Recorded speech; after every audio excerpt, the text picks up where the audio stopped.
Bago ko simulan ng kwento, magpapasalamat muna ako sa mga lahing Babaylan members ko na sila Ma'am April Harencio, Ma'am Baby Saralyn Armado, Sir John Gutang, Ma'am Michelle Cedron, Ma'am Roslyn Arante, Ma'am Aubrey Delgado, Ma'am Yen de la Peña, Ominous Cookie. Subscribe din kayo dyan ha. Magaling na horror narrator yan. Kaya sana tulungan din natin siyang maka 1K subscriber. Bathala Adventure PH, YouTube channel din po ito. Tulungan din po natin siya. At sa nag-iisang punong Babaylan member ko na si Ma'am Josephine Juanite Rubielos. Ano pang hinihintay natin? Simulan na. Hindi ko kinaya ang pangyayaring yun, kaya umalis ako ng lugar namin at nagpakalayo-layo. Hindi ko matanggap na 2 pasyente ang dumaan sa akin. Pero imbis na mapagaling ko ang mga to, namatay pa. Ang masakit pa, tatay ko ang isa sa mga pasyente na yon. Kaya doon ko nakumbinsi ang sarili ko na talagang iniwan na ako ng mga gamit ko. Tanong ni Lolo Chit, ano hong nangyari sa mga gamit nyo? Tulad mo, hindi ko din alam kung saan ang punta ko noon. Yung mga gamit ko, dala ng galit at sama ng loob ko. Gusto ko na sanang itapon. Kaso, mas lalo namang madadagdagan ang kasalanan ko sa Panginoon kapag ginawa ko yun. Kaya ipinagpasa Diyos ko na lang ang lahat. Kung saan ba niya dadalhin ang buhay ko nung mga panahon na yun. Pero kahit na nasa gitna ako ng hamon sa buhay, pinilit ko pa rin ilapit ang sarili ko sa Panginoon dahil yun na lang ang tangi kong magagawa. Kung saan saang bayan na ako napunta noon, palakad-lakad hanggang sa may ilang tao ang tumulong sa akin at nagbibigay ng makakain ko. Ilang taon pa nga ang lumipas, napadpad nga ako sa bayang ito. At dito pala ako magkakaroon ng ikalawang pagkakataon sa hindi ko pa inaasahang pangyayari. Habang naglalakad ako nun, may nakita akong mga taong nag-uumpukan sa labas ng isang bahay. Sa pakiwari ko, tila may kakaibang nagaganap sa loob ng bahay na yun. Dala ng kuryosidad ko, nilapitan ko ang bahay na yun. Nung nakadungaw na ako, kita kong nakaupo ang isang matandang lalaki. At may kaharap itong matandang lalaki din na tila may ginagawang orasyon. Hindi pa ako sigurado sa nangyayari kaya nanatili pa ako doon. At doon nga, napagtanto kong manggagamot nga yung matandang nag-oorasyon at pasyente nito yung lalaking nakaupo sa harap niya. Patuloy lang akong nagmasid at nung nahuli na ng manggagamot yung nilalang na gumagambala sa pasyente, agad itong tinanong ng manggagamot kung sino ito at ano ang pakay niya sa pasyenteng yun. Nung una, pangiti-ngiti lang yung nilalang. Kaya naman ginamitan na to ng manggagamot ng orasyon na pangpasakit sa gumagambala. Pero pansin kong walang epekto yung ginawa ng manggagamot. Ilang mga orasyon pa ang ginamit nun. Pero yung nilalang, hindi na tumigil sa katatawa hanggang sa nagsalita ito ng, Ano? Parang kinikiliti lang ako niyang mga ginagawa mo. ni hindi mo nga alam kung anong klaseng nilalang ako. Para kang yung manggagamot na nakaharap ko noon.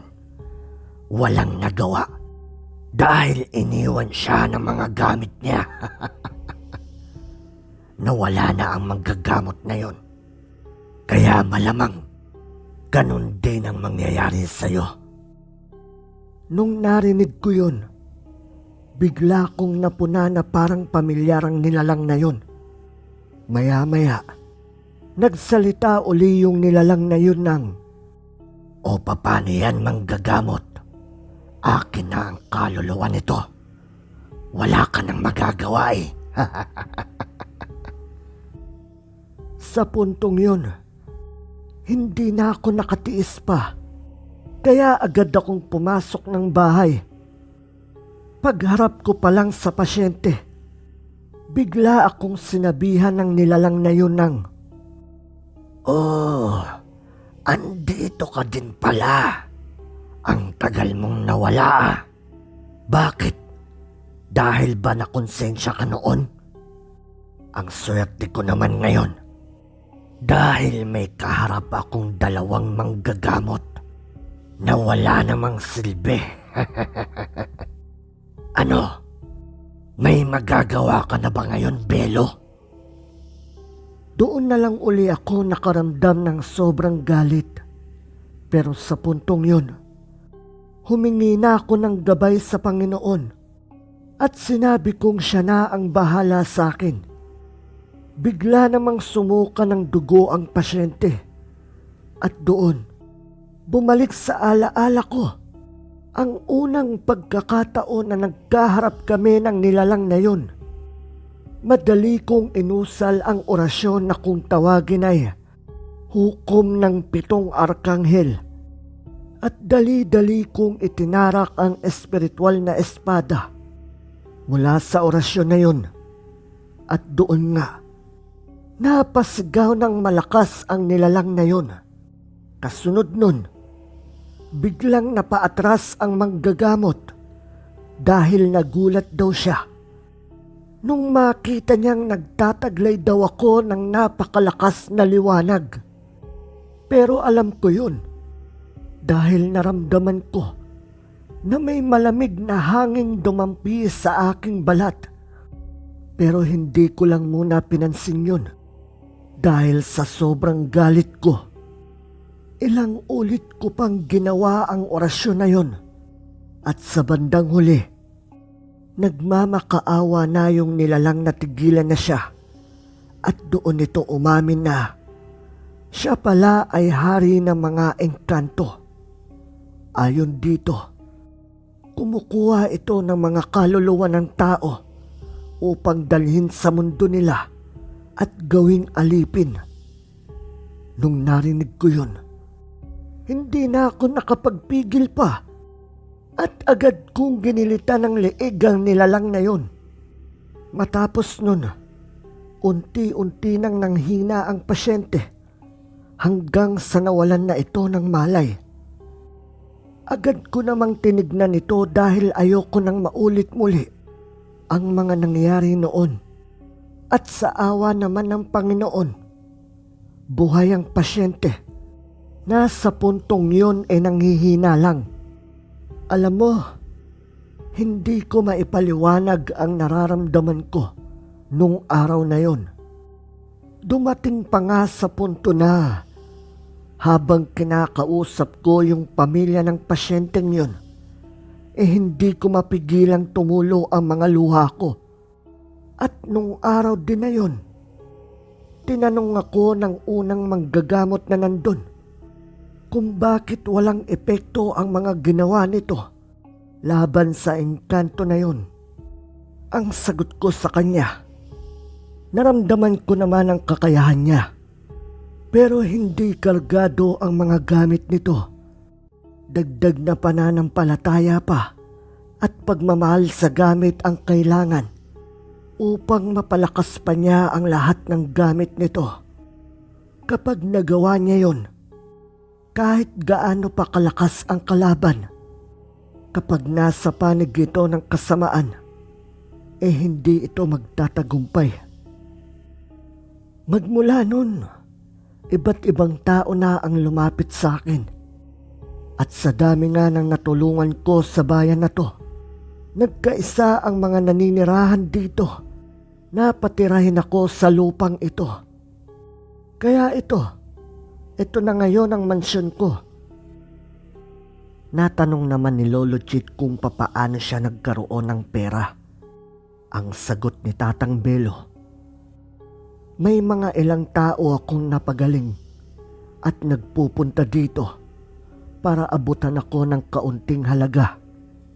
Hindi ko na tinatanggap pero iniiwan talaga nila dyan sa pinto. Hanggang sa naipon na lang ng naipon. Marami na akong natutunan sa maling nagawa ko noon. Binigyan ako ng pangalawang pagkakataon ng Panginoon. Kaya hindi ko na to sasayangin pa. Pero alam mo, isang bagay pa ang gusto kong bumalik. Iyon ay ang makapiling ko uli ang aking pamilya. Pero mukhang malabo nang mangyari yun. Dahil nasa dapit hapon na ako ng buhay ko at nararamdaman kong malapit na akong pumanaw. Medyo may kakulitan itong si Lolo Chit at gusto niyang malaman ang lahat ng detalye sa pagkatao ng matanda.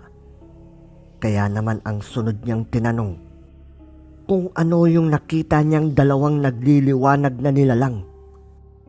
Medyo napangiti naman ang matanda at saka to sumagot ng, yun nga ang ginamit ko sa engkanto noon. Yun ay ang hukom ng 7 arkanghel. 7 nilalang ang kaya kong tawagin upang hingin ang tulong nila. Pero kanina, alam kong kayang-kaya ko ang mangkukulam at aswang na yon. Kaya 2 lang ang tinawag ko. Ano?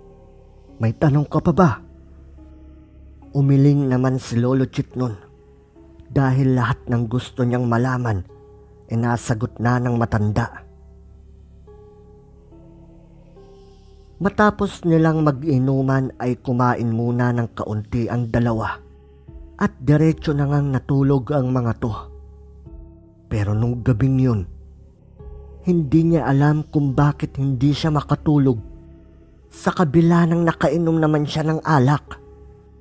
Pero ang matanda, halos nabubulunan na dahil sa sobrang paghihilik nito. Naramdaman ni Lolo Chit na naiihi na siya. Kaya bumangon siya nun at diretsong lumabas ng kubo. Doon lang naman siya umihi nun sa tapat ng kubo nila. Pero habang umiihi siya, nakaamoy na lang siya nun ng napakasangsang na amoy na pwede mong ikumpara sa amoy ng nabubulok na isda.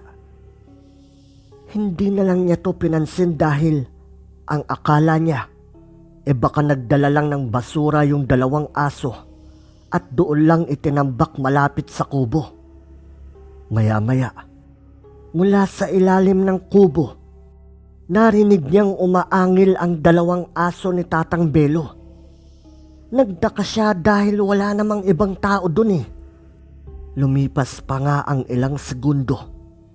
Yung kaninang pag-angil ng mga aso, napalitan ng pag-iyak ng mga to. At ramdam ni Lolo Chit na natatakot ang mga yun. Pinagmamasdan niya lang ang 2 asong to na pilit nagtatago sa ilalim ng kubo. Dala ng pagtataka niya, iginala niya ang paningin niya sa paligid. Pero wala naman siyang nakikita. Pero pagharap niya sa likod, doon niya naaninag ang 6 na figura ng tao na medyo kuba at tila nagtatago sa dilim ng gabi. Pilit niyang inaaninag kung tao ba yun o hayop.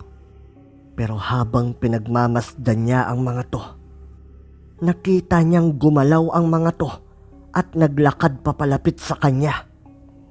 Nung una, panatag lang niyang pinagmamasdan ang mga to. Pero nung unti-unti itong nasinaga ng liwanag ng buwan, Nanginig ang buong katawan niya nang makita niya ang tunay na itsura ng mga to. Mga namumutlang balat. Matindi ang pagkapula ng mata ng mga to. Habang basa at nagkikintaba ng buong katawan.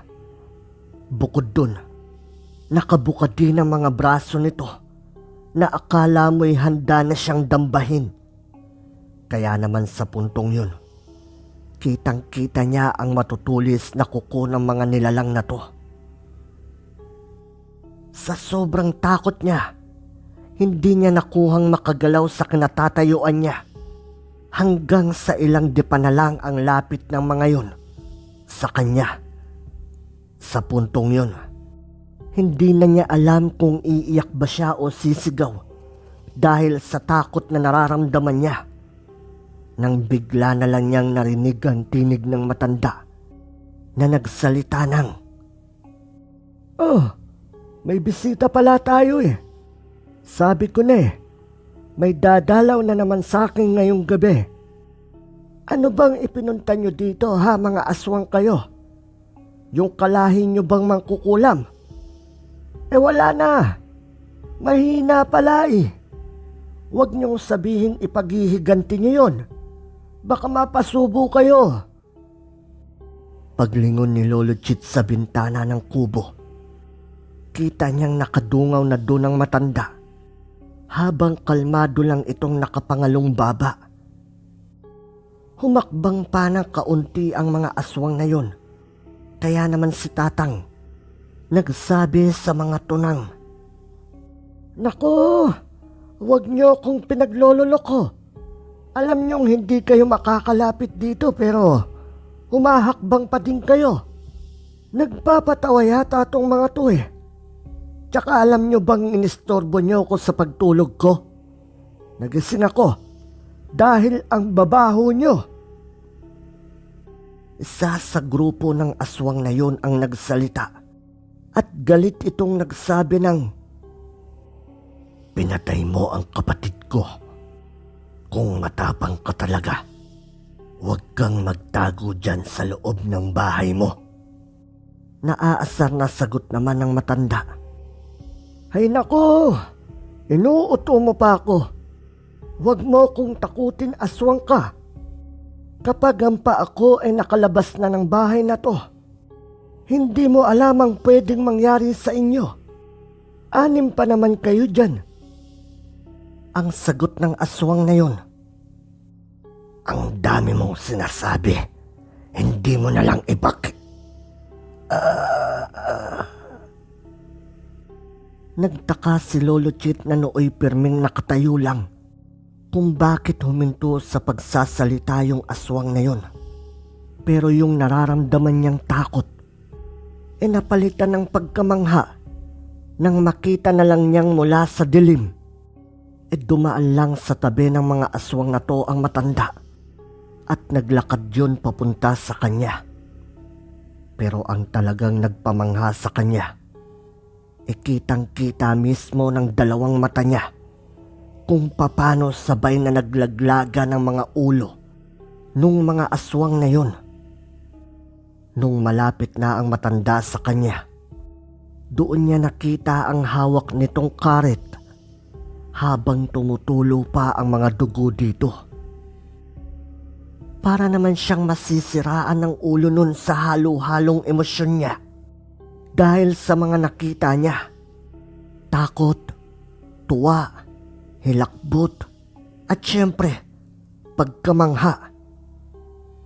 Hindi niya napansin na sa harapan na pala niya ang matanda nang magsabi na lang ito ng, "O ano?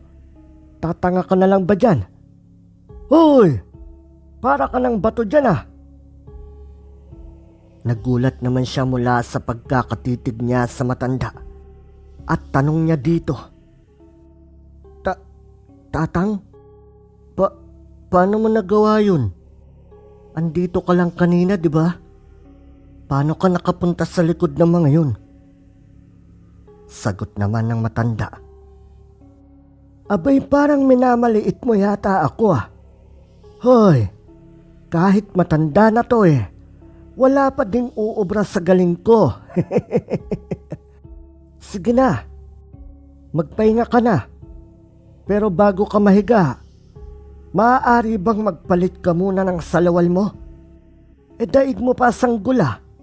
Tignan mo, basang-basa yan. Ikaw lang ang nakita kong malaki na umiihi pa sa salawal. Paghawak nga ni Lolo Chik dito, ramdam niyang basa ito, kaya dali-dali siyang nagpalit. Sa tingin niya, marahil sa sobrang takot niya hindi niya namalayan na naihina naman siya. Hindi na din nakatulog nun si Lolo Chit at pinagmasdan na lang niya ang matanda habang inaayos nito ang mga bangkay ng mga aswang na yun.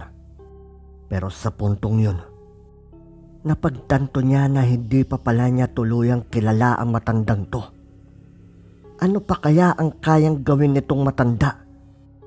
At dahil nga sa marami na siyang nakitang kakaibang kakayahan nitong matanda, nainganyo siya na matutunan ang mga to. Kaya inantay niyang matapos ang matanda sa ginagawa nito.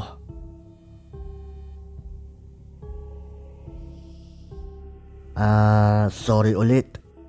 Ang haba pa talaga nito kaya hindi kaya ng matagalang narration. Kung bubuuin mo nga to, malamang mga 2 oras ang kwento na to. Musta naman ang lalamunan ko kung ibubuo ko, di ba? Kaya hati-hatiin lang natin. Tsaka gaya nga ng sinabi ko, nag-aayos ako ng kwento habang nagtatrabaho ako kaya hindi ko din kayang mag-ayos ng sobrang habang kwento. Gahol ako sa oras Sana maunawaan nyo. Yun lang muna. Dumako naman tayo sa shoutout ng mga mahal kong tagapakinig na sila.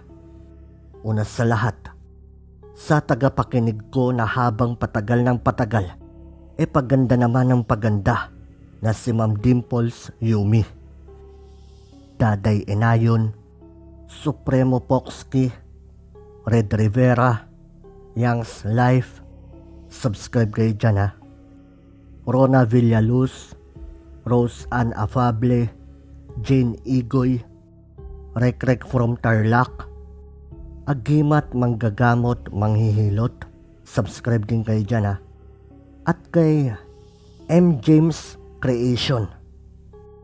So paano? Hanggang dito na lang muna. Salamat.